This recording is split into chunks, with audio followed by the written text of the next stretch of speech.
So I'm going to go a little bit into building a newer, authentic sense of self, version of yourself, for yourself.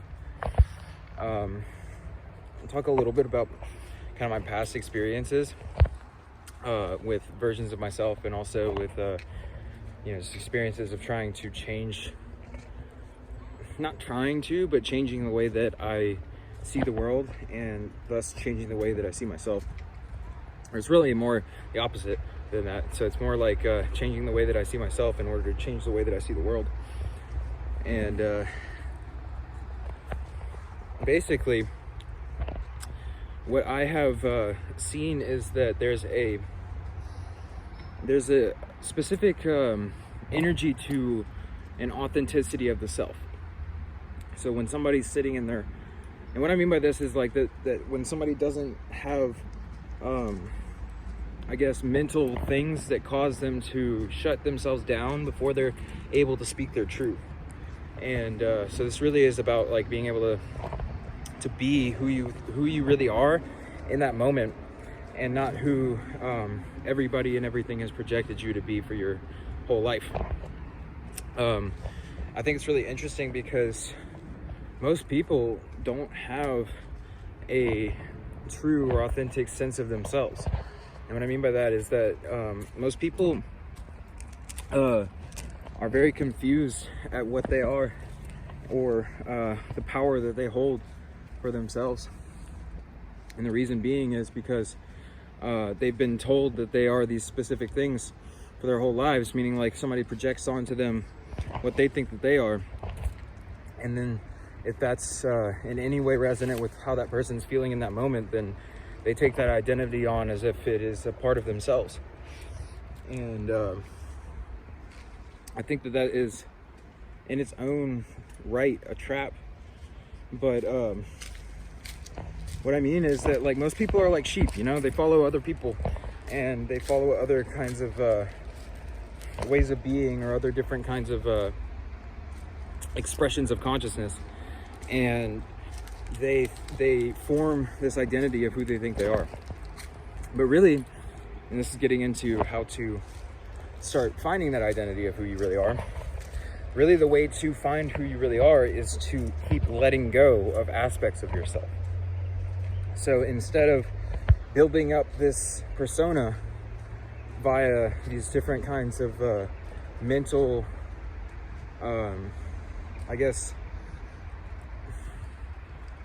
these mental games that you play, or it's like really, they're not games per se, but they are, they're mental,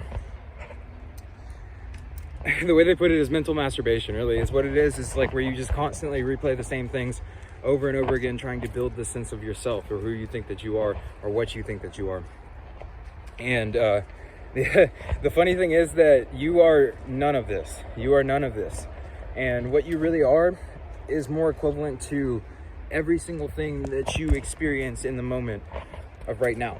So whatever you're looking around and seeing all around you, your entire field of vision, your entire sensory field, your entire emotional field, your astral bodies, your causal bodies, your physical bodies, like all these different things, these are all aspects of what you are, pointing to a deeper aspect, which is the true self. And the deeper aspect sits not only inside, but also behind, in front, and around all of the things. So what I mean is that there's like this observant aspect of yourself where you're watching your experience, and you're watching your mind's judgments, and you're watching all these different kinds of things happen in your consciousness, where you have these different sensory experiences, and you have these different kinds of attentions moving into different places, or just like these different energies that are presented to you. And then through that, your mind starts to interpret those energies and build a sense of self out of those. And what I mean is that like you feel these energies of lower energies activating, and then you build the sense of self that you are a depressed person or an upset person. And then you perpetuate that idea in your mind, and then end up actually experiencing being a depressed person. And you think that that's who you are until you come to the conclusion in the mind or in the self that you are not that either. And then when you finally let that go, then you maybe move into being more of a joyous person or a happy person. But that's still an identity, you see? So then you let that go. And then you end up being this kind of being that is just being whatever it is in that moment. So it's like, you know, people will get to a point where they find this spiritual ego in themselves and they start trying to let these things go and trying to be as spiritual looking as possible. But that's still an identity as well, you know. The spiritual ego is a very powerful identity, sometimes even more powerful than the regular ego, which they're both the same thing. It's just different aspects of the same thing. But what I find interesting is that the true aspect of the self comes from the letting go of the need to analyze the situation, to analyze yourself.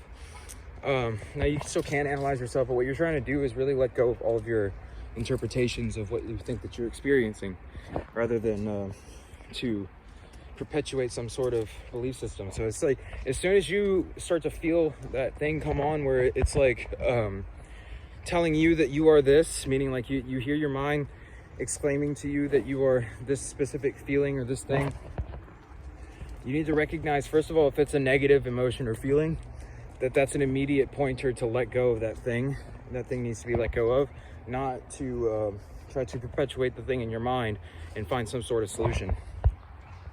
That all that does is just perpetuate more mind activity and then cause more suffering. So the self is found by disidentifying from everything until you get to a point of either complete disidentification, where you're just observing, or it's found through deep self-inquiry of kind of realizing that you are everything. So there's like a couple different ways of going about finding it. It's like the way of going to nothingness, which is to empty yourself so much that you end up basically losing yourself, or to fill yourself so much that you end up losing yourself into everything. So it's like once you start to overflow, and this is all metaphorical, but once you start to overflow as a person, what happens is that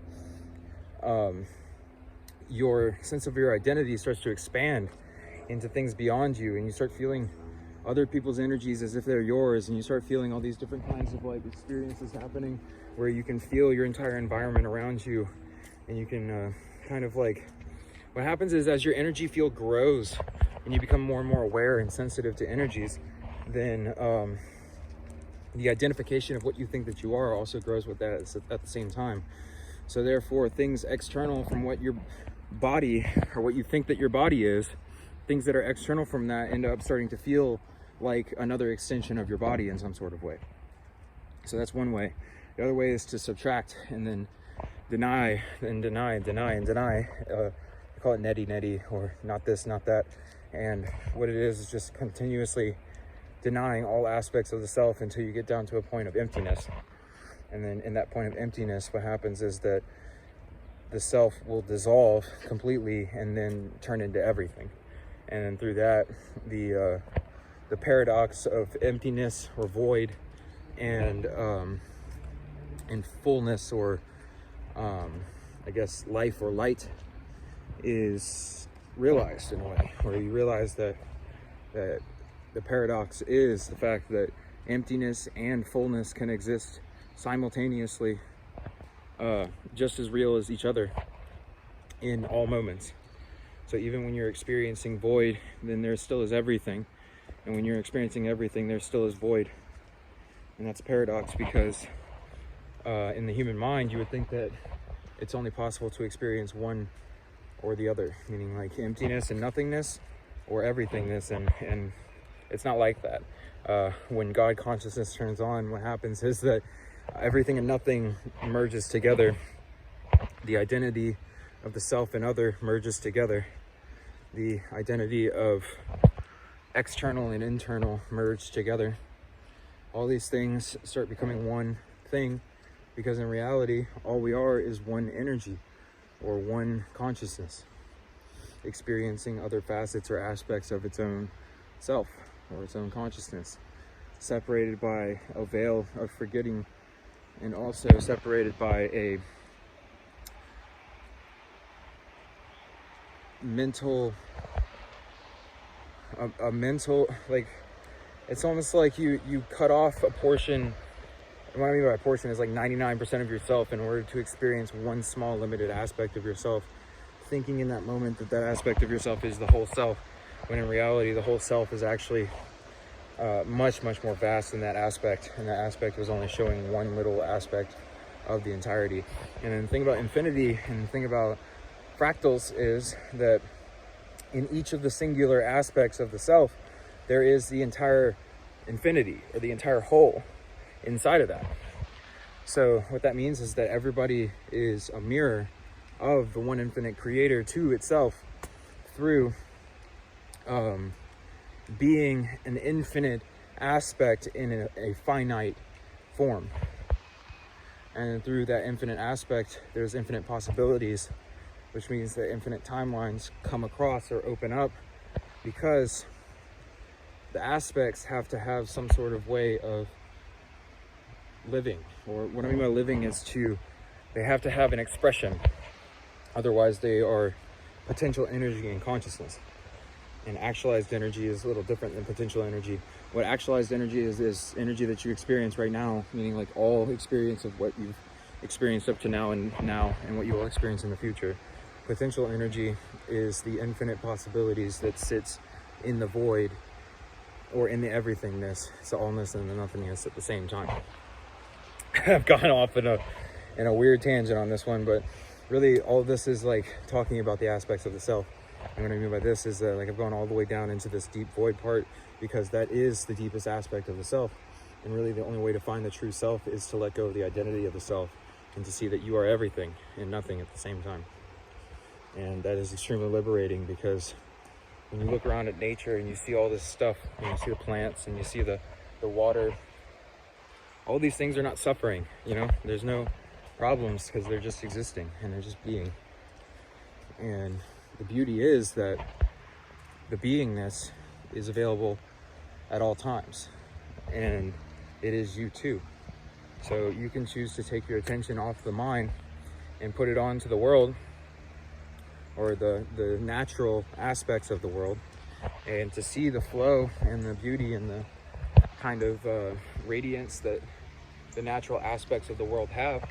Like this rock is so stable, and it sits there and it loves its rockness. And the plants, they grow and they move towards the sun, and they strive for growth because of the love and the light around them. And I know this is weird, because I'm going into these, like, esoterically, I guess, but really the truth that I'm trying to get to is that you can find yourself by realizing that you are everything around you, and there's really nothing for you to find, per se. It's more to stop looking. Once you stop looking, then you'll start finding. Once you start finding, then you realize that you've already found what you were looking for a long time ago. And time is an illusion anyways, so. All right, I'm going to cut this one short, because I think that I've gone off a little bit much in a tangent, but it's okay. So I hope you all have a wonderful day. God bless you. Namaste.